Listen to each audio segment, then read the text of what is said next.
नमस्कार दोस्तों, स्वागत है आपका आपके अपने चैनल शिक्षा की ज्योति ऑल क्लासेस पर।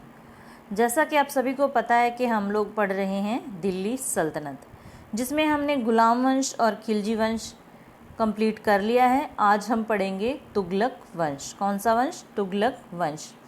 हमने देखा था कि खिलजी वंश का जो अंतिम शासक था वो था खुसरो खां। कौन था? खुसरो खां। ये अंतिम शासक और संस्थापक भी आपको अच्छे से याद रखने हैं। 5 सितंबर 1320 ईस्वी को इसी खुसरो खां को पराजित करके गाजी मलिक या तुगलक गाजी ग्यासुद्दीन तुगलक के नाम से 8 सितंबर 1320 ईस्वी को दिल्ली के सिंहासन पर बैठ जाता है। तो ग्यासुद्दीन तुगलक ने खुसरो खां को हराकर अपने एक नए वंश की स्थापना कर ली, और वो वंश कौन सा था? तुगलक वंश। ये समय भी आप याद रखना, क्योंकि कई बार हम इसी समय की सहायता से हमारे क्वेश्चन के आंसर पर पहुंच जाते हैं। ठीक है। ग्यासुद्दीन ने सबसे पहले क्या किया? ग्यासुद्दीन ने अलाउद्दीन के समय में जो अमीरों की भूमि ली थी उसको क्या कर दिया? पुनः लौटा दिया, वापस कर दिया। ये चीज़ आपको याद रखनी है। इसने सिंचाई के लिए कुएं व नहरों का निर्माण करवाया। संभवतः नहरों का निर्माण करवाने वाला ग्यासुद्दीन प्रथम शासक था। ठीक है, ये चीज़ आपको स्टार लगा के नोट कर लेनी है, क्योंकि बच्चे इस बात में बहुत गलती करते हैं। जब नहरों का नाम आता है ना, तो हम आंसर कर देते हैं फिरोज शाह तुगलक, क्योंकि उसने बहुत सारी नहरों का निर्माण करवाया और नगरों का भी निर्माण करवाया था। लेकिन आपसे अगर ये पूछा जाए कि सबसे पहले सिंचाई के लिए नहरों का निर्माण किसने करवाया दिल्ली सल्तनत में, तो आपका आंसर ग्यासुद्दीन तुगलक ही रहेगा। ये चीज़ आपको याद रखनी है। ठीक है, आगे है जी। ग्यासुद्दीन तुगलक ने दिल्ली के समीप पहाड़ियों पर तुगलकाबाद नाम का एक नया नगर स्थापित किया। ये तुगलकाबाद आपको क्या करना है? याद रखना है। ये किसने बसाया? ग्यासुद्दीन तुगलक ने। किसने? ग्यासुद्दीन तुगलक ने। और रोमन शैली में निर्मित इस नगर में एक दुर्ग का निर्माण करवाया। उस दुर्ग का नाम क्या रखा गया? मतलब क्या कहा जाता था? छप्पनकोट दुर्ग। उसे क्या कहा जाता था? छप्पनकोट दुर्ग। और कौन सी शैली में बसाया? रोमन शैली में। ये चीज़ें भी याद रखनी है। ग्यासुद्दीन तुगलक की मृत्यु 1325 में कब हुई? 1325 में बंगाल के अभियान से ये वापस लौट रहा था।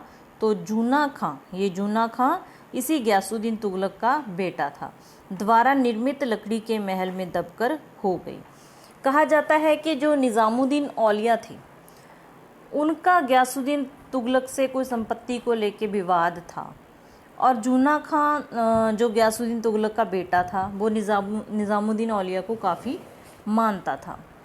जब ये बंगाल अभियान से ग्यासुद्दीन तुगलक लौट रहा था, तो इसने निज़ामुद्दीन औलिया को संदेशा भेजा कि मेरे दिल्ली आने से पहले जो मतलब कि मसला है संपत्ति का, वो मतलब कि लौटा दे। और निज़ामुद्दीन औलिया ने क्या कहा? इसको कहा था कि हजूर दिल्ली दूरस्त, मतलब कि दिल्ली अभी दूर है।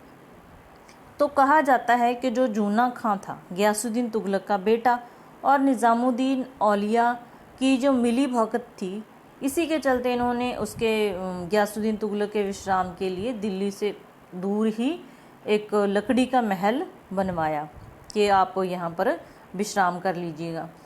और ऐसी कोई चाल थी या कुछ भी कह लीजिए कि उसी महल में दब के ग्यासुद्दीन तुगलक की क्या हो जाती है? मृत्यु। इससे दिल्ली पहुँचा ही नहीं जाता, तो इससे दिल्ली क्या बहुत दूर हो जाती है। ठीक है, और निज़ामुद्दीन औलिया ने जो कहा वो पूरा हो गया। ठीक है, फिर जो जूना खां ग्यासुद्दीन तुगलक का बेटा था, वही मोहम्मद बिन तुगलक के नाम से दिल्ली के सिंहासन पर बैठ जाता है। अब हमने पढ़ना है मोहम्मद बिन तुगलक को, क्योंकि एग्ज़ाम में इससे प्रश्न पूछे ही जाते हैं। ग्यासुद्दीन तुगलक के बाद जूना खां मोहम्मद बिन तुगलक के नाम से दिल्ली के सिंहासन पर बैठ जाता है।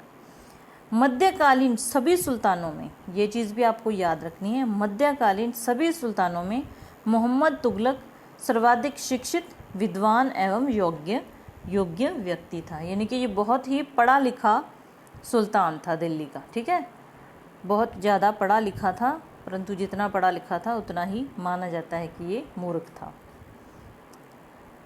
आगे आपको याद रखना है कि मोहम्मद बिन तुगलक को अपनी सनक भरी योजनाओं, क्रूर कृत्यों एवं दूसरों के दुख सुख के प्रति उपेक्षा भाव रखने के कारण स्वपनशील, ये जो इसको संज्ञा दी गई है ये आपको याद रखनी है, क्या, स्वपनशील, पागल एवं रक्त पिपासु कहा जाता था। ये अच्छे से आपको क्या करना है, याद रखना है।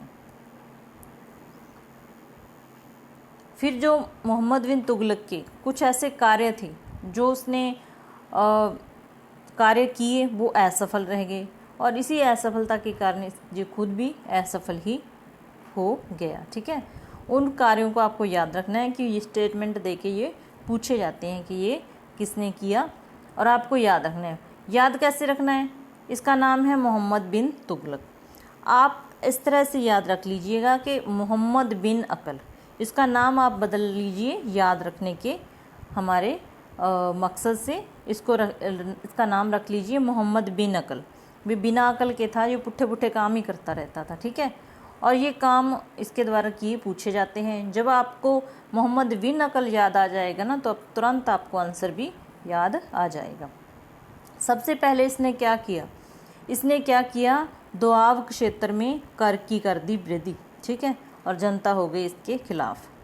फिर इसने राजधानी का स्थानांतरण कर दिया। 1326 में इसने क्या किया, दिल्ली से राजधानी उठा के ले गया दौलताबाद। ठीक है, ये भी इसका कार्य था मूर्खतापूर्ण। सांकेतिक मुद्रा का प्रचलन, ये भी याद रखना है आपको। और खुरासन एवं कराचिल का अभियान, ये लास्ट में जो इसने अपना मूर्खतापूर्ण कार्य की था वो था। ये चारों कार्य आपको याद रखने हैं।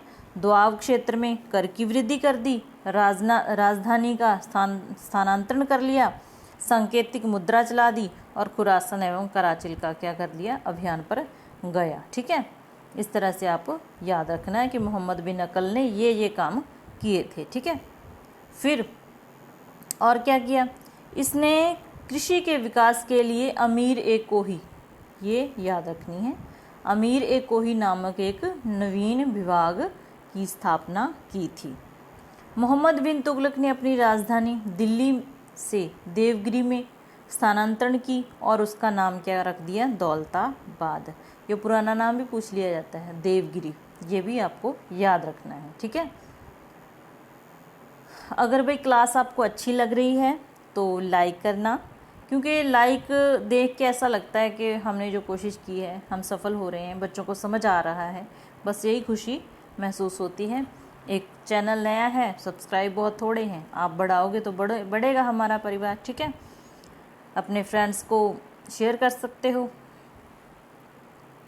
आगे है जी, सांकेतिक मुद्रा के अंतर्गत मोहम्मद बिन तुगलक ने कांसा व तांबा धातु के सिक्के चलाए। कौन कौन से, कांसे के और तांबे के सिक्के चलाए, जिनका मूल्य चांदी के रुपए टका के बराबर था। ये भी आपको याद रखना है कि चांदी का रुपया था जिसका नाम था टका, उसके बराबर इसने कांसे व तांबे के क्या सिक्के चलाए। ठीक है, ये चीज़ आपको याद रखनी है।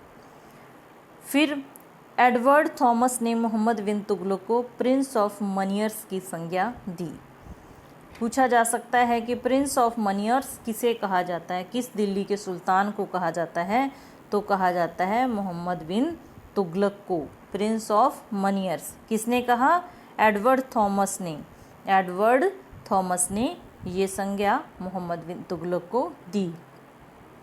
अफ्रीकी यात्री इब्न बतूता लगभग 1333 ईस्वी में भारत आया।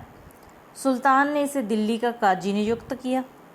1342 ईस्वी में सुल्तान ने इसे अपने राजदूत के रूप में दिल्ली भेज दिया। ठीक है, आगे है जी, इब्न बतूता की जो पुस्तक थी रहला, इब्न बतूता की पुस्तक रहला, हम पिछली क्लास में भी ये चीज़ देखी थी कि इब्न बतूता की जो पुस्तक थी उसका नाम था रहला, में मोहम्मद तुगलक के समय की घटनाओं का वर्णन है। इसका विषय पूछा जा सकता है कि रहला में क्या है, तो मोहम्मद बिन तुगलक के समय की घटनाओं का वर्णन है। इसने अपनी पुस्तक में विदेशी व्यापारियों के आवागमन, डाक चौकियों की स्थापना यानी डाक व्यवस्था एवं गुप्तचर व्यवस्था के बारे में भी लिखा है इब्न बतूता ने अपनी पुस्तक रहला में। ठीक है, आगे है जी, मोहम्मद बिन तुगलक ने जिन प्रभासून, यहाँ प्रभा ये वाला आएगा भय, सूर नामक जैन साधु के साथ विचार विमर्श किया था। ठीक है, मोहम्मद बिन तुगलक की मृत्यु कब हुई? 20 मार्च 1351 को सिंध जाते समय थट्टा के निकट, ये स्थान आपको याद रखना है, थट्टा के निकट, क्या थट्टा के निकट इसकी क्या हो गई? मृत्यु हो गई। गोडाल में हुई, थट्टा के निकट गोडाल में, ये जो मेन प्रॉपर जगह है गोडाल है, ये भी याद रखनी है। मोहम्मद बिन तुगलक की मृत्यु पर इतिहासकार बंदाउनी, ये स्टेटमेंट भी याद रखना जी, ने कहा अंततः लोगों को उससे मुक्ति मिली और उसे लोगों से मिल गई, क्योंकि वो काम ही ऐसे ऐसे करता था, लोगों को उसके काम भाते नहीं थे और हर काम असफल, अपने लिए खुद तो पढ़ा लिखा था, ये सोच के करता था कि ये अच्छा होगा, इससे मतलब कि शासन व्यवस्था में सुधार होगा या कुछ भी होगा, लेकिन उल्टा ही पड़ जाता था, जो भी काम करता था वो उल्टा ही पड़ता था और जनता उससे तंग आ चुकी थी, क्योंकि वो ये तो सोच लेता था कि ये योजना चलानी है, फ़ायदा नुकसान नहीं देखता था कि जनता के इसमें क्या लॉस होगा, क्या फ़ायदा होगा। ठीक है, आगे है जी, मोहम्मद बिन तुगलक शेख अलाउद्दीन का शिष्य था, शेख अलाउद्दीन का शिष्य था। वह सल्तनत का पहला शासक था जो अजमेर में शेख मोइनुद्दीन चिश्ती की दरगाह और बहराइच में सालार मसूद गाजी के मकबरे में गया। कहाँ कहाँ गया? पहले तो अलाउद्दीन, शेख अलाउद्दीन का शिष्य था, फिर कहाँ गया? अजमेर में शेख मोइनुद्दीन चिश्ती की दरगाह पर गया और बहराइच में सालार मसूद गाजी के मकबरे पर गया था। ठीक है, मोहम्मद बिन तुगलक ने वंदाऊं में मीरन मुल्हिम, दिल्ली में निज़ामुद्दीन औलिया, मुल्तान में शेख रुकनुद्दीन, अजूदन में शेख मुल्तान आदि संतों की कब्र पर मकबरे बनाए थे। ये मकबरे भी आप एक बार थोड़ी सी नज़र रखना, याद रखना। ठीक है, तो ये थी हमारी आज की क्लास। उम्मीद है आपको समझ आई होगी। अगर समझ आई, अच्छी लगी तो लाइक करना और चैनल को सब्सक्राइब करना। Thanks for watching. धन्यवाद।